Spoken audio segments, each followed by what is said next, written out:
हमें ड्यूक का study room दिखाया जाता है और ड्यूक वहाँ बैठकर कुछ डॉक्यूमेंट्स दिख रहा था और फिर वो उन डॉक्यूमेंट्स को छोड़ देता है और अपना सर पकड़ लेता है। वो सोचता है ये डॉक्यूमेंट्स तो कितने ज़्यादा हैं, मुझे तो कितने ज़्यादा डॉक्यूमेंट्स पढ़ने पड़ रहे हैं। और फिर वो खड़ा होते हुए कहता है ऐसा नहीं चलेगा, मुझे थोड़ी देर तो ब्रेक लेनी होगी। और तब वो अपनी खिड़की खोलता है और तब वो नीचे देखता है लिजेल वहाँ बैठी हुई थी और लपेल और टिया खेल रहे थे। और तब उसकी नज़रें सिर्फ़ और सिर्फ हमारी लिजेल पर थी। अभी वो उसको देख ही रहा था कि पीछे से रोहन आते हुए कहता है, सर चेस्टर आप थक गए होंगे है ना, तो मैं आपके लिए थोड़ी सी चाय लेकर आया हूँ। तो चेस्टर उसका मूड ख़राब हो चुका था। वो कहता है नहीं नहीं मुझे नहीं चाहिए और वो वहाँ से जा रहा था।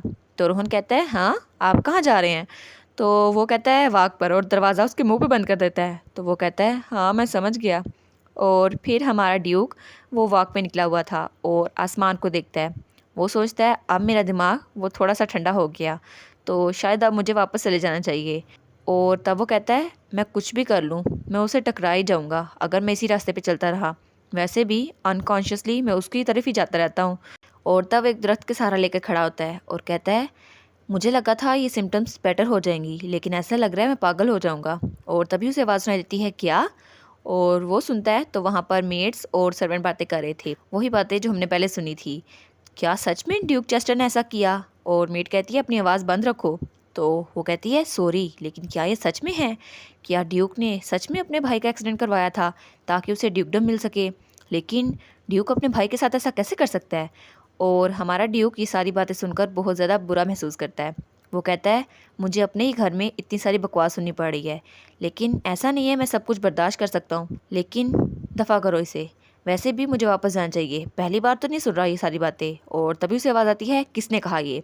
और तब वो शौक हो जाता है और जब वो वहाँ पर देखता है तो वहाँ लिजेल खड़ी थी। तो सब लोग कहते हैं मिस वेरेजिल हम तो बस। तो वो कहती है तुम मुझे ये जवाब दो, ये सारी बातें आखिर किसने फैलाना शुरू की। और वो सब कहते हैं असल में सब लोग इस बारे में बातें कर रहे थे। तो लिजेल कहती है सब लोग, क्या किसी के पास प्रूफ है इस बात का। तो सब कहते हैं नहीं हमने तो इस बारे में कभी नहीं सुना, प्रूफ तो किसी के पास भी नहीं है। तो लिजेल कहती है ऑफ कोर्स किसी के पास प्रूफ नहीं है क्योंकि ये सच है ही नहीं।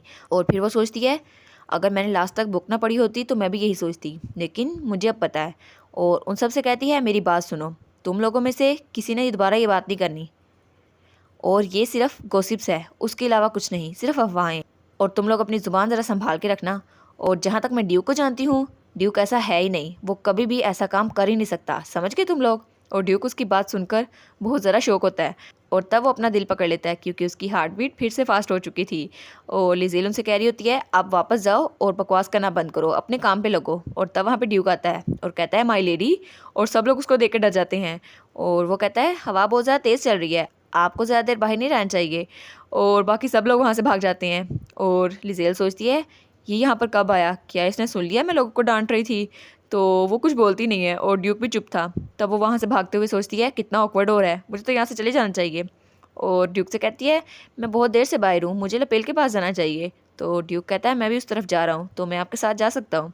तो लिजेल कहती है हाँ क्यों नहीं। और तब वो दोनों इकट्ठे जा रहे थे और लिजेल आगे थी। वो सोचती है क्या इसने मुझे बातें करते हुए सुन लिया, शायद इसी वजह से मुझे फॉलो कर रहा है, लेकिन मुझे कुछ तो कहना चाहिए।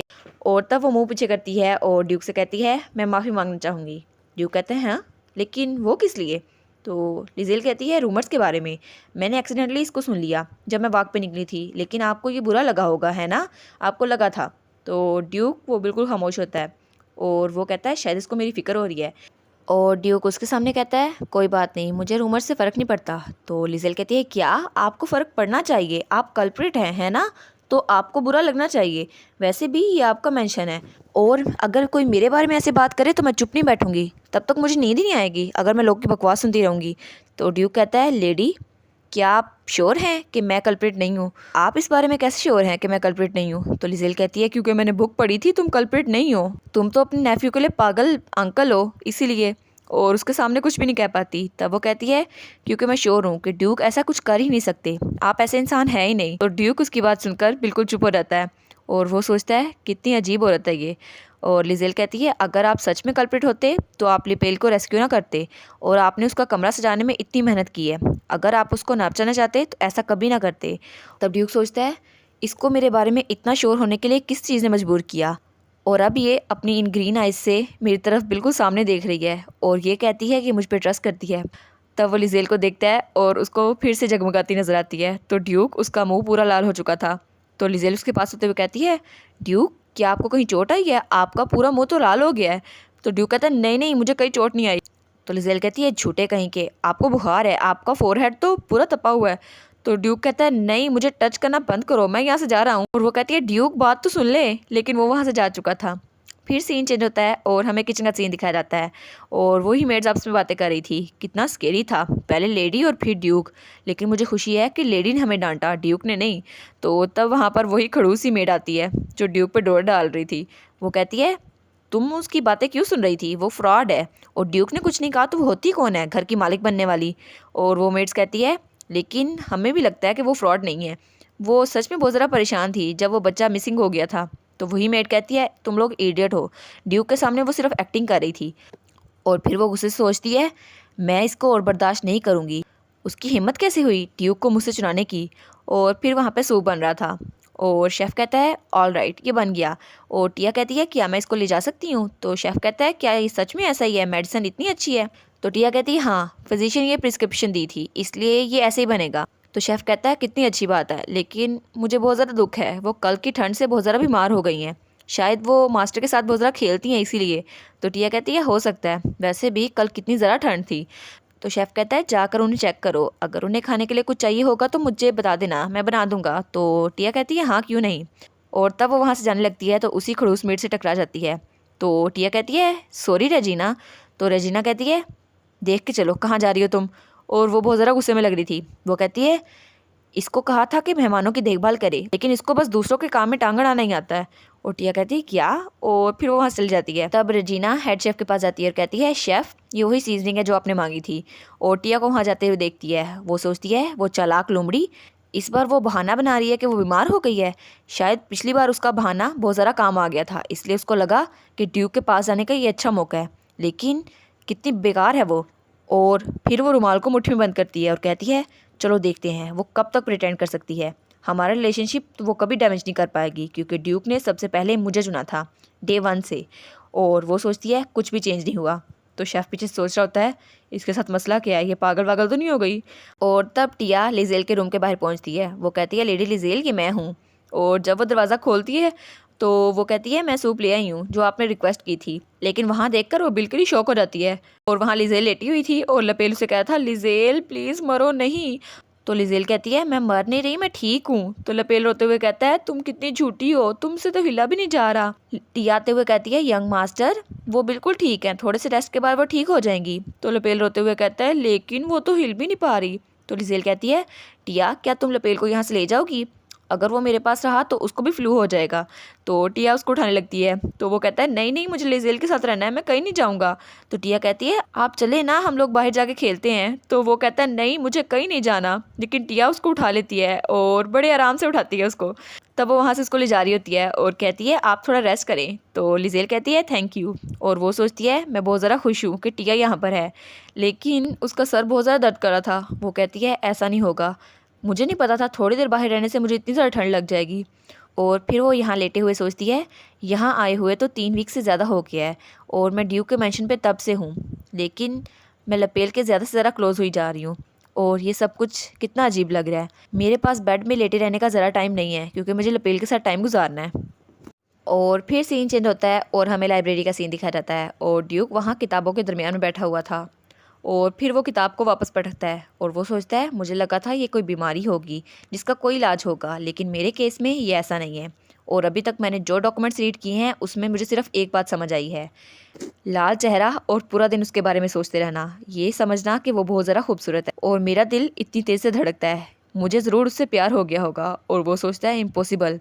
और उसके पास वो सारे नावल्स पड़े हुए थे जो उसने पूरी रात जाग के पढ़े थे। और वो सोचता है, क्या मैं अपने दिमाग को इकट्ठा नहीं कर सकता? लेकिन ये सब कुछ हुआ क्यों और ये कब हुआ? वो रूमर्स की तरह इतनी ज़्यादा फजूल खर्च तो नहीं है। और जहाँ तक मैं उसे जानता हूँ, वो लपेल का फ़ायदा नहीं उठाना चाहती, लेकिन मैं उसके साथ प्यार में क्यों पड़ गया? और जहाँ तक मुझे पता है, मैंने तो उसके अलावा भी बहुत सारी चीज़ें उसमें देखी हैं। और उसे लेज़िल क्या आती है जो कहती है, योर ग्रेस। और वो अपना दिल पकड़ लेता है और कहता है, माई गुडनेस, ये फिर से हो रहा है, मुझे फिर से वो याद आ रही है। और वो सोचता है, मैं ज़रूर अपना दिमाग खो रहा हूँ, मैं पागल हो रहा हूँ।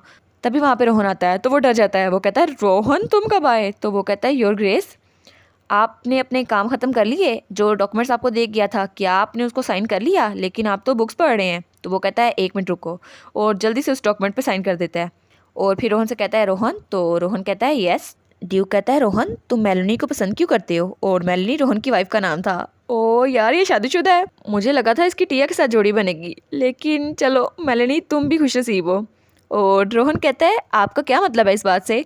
तो ड्यूक कहता है कोई ना कोई वजह तो होगी, तुमने उससे शादी करने का फैसला क्यों किया? तो रोहन सोचता है ओ माय गॉड, क्या ये लव अफेयर्स के बारे में बात कर रहे हैं? और वो सोचता है मैं हमेशा से इनके बारे में शक पे था, लेकिन कितना अच्छा हुआ, लेडी इनके लिए कितनी अच्छी साबित हुई है, मेरा शक बिल्कुल सही साबित हुआ है।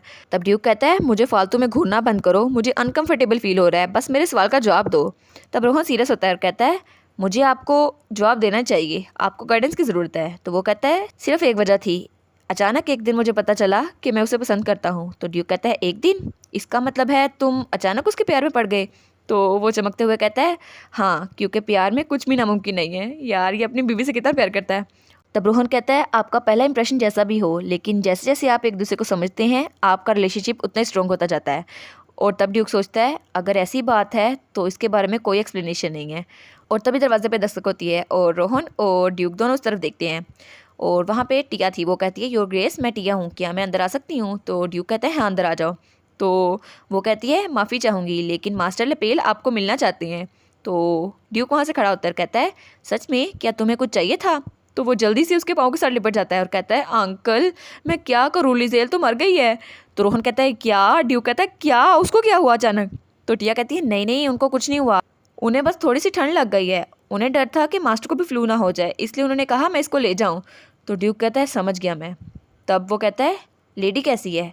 तो टिया कहती है उन्हें बस थोड़ा सा बुखार है लेकिन वो रेस्ट कर रही हैं।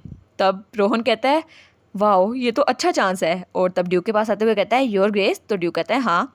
तो रोहन कहता है ये अब आपका वक्त है ताकि आप लेडी को फ्लावर दे सकें।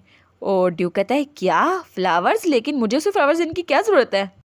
तो अब देखना ये होगा कि रोहन लव गुरु के नसीहत के मुताबिक अमल करते हुए हमारा ड्यूक अब क्या करता है। पहले फ्लावर्स देगा और उसके बाद ये प्रपोज कैसे करेगा हमारी हीरोइन को। और हमारी प्यारी हीरोइन ये बेचारी तब से बीमार है, बेचारी के साथ बहुत बुरा हो रहा है। जल्दी से ठीक हो जाओ लिजेल, ड्यूक ने अभी तुम्हें प्रपोज भी करना है। और इसी के साथ ये वाला पार्ट यहाँ पर ख़त्म। तो आप लोग बताइएगा आपको ये पार्ट कैसा लगा।